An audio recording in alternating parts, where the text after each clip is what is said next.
ஒரு தாய் தேற்றுவது போல் என் நேசர் தேற்றுவார். ஒரு தாய் தேற்றுவது போல் என் நேசர் தேற்றுவார். அல்லேலூயா.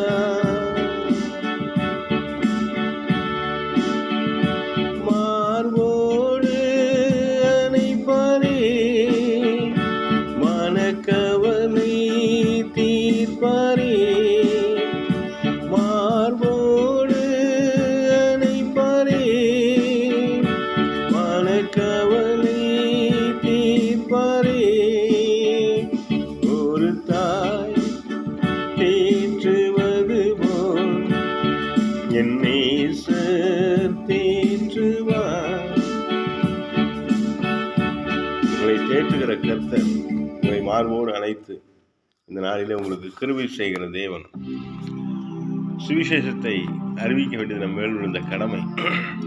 நீங்கள் சுவிசேஷம் சொல்லி பாருங்களேன், நிச்சயமாகவே அன்று ஒரு ஆசீர்வாதம் உங்களுக்கு வரும்.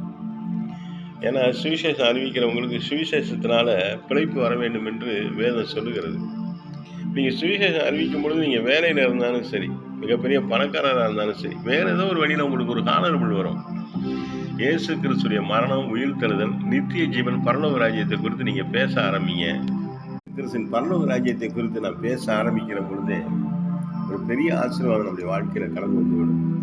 நமக்கு இருக்கிற வியாதி பலகீனம், நமக்கு இருக்கிற பொருளாதார நெருக்கடி, நமக்கு இருக்கிற சஞ்சலங்கள் எல்லாமே நீங்கிவிடும்.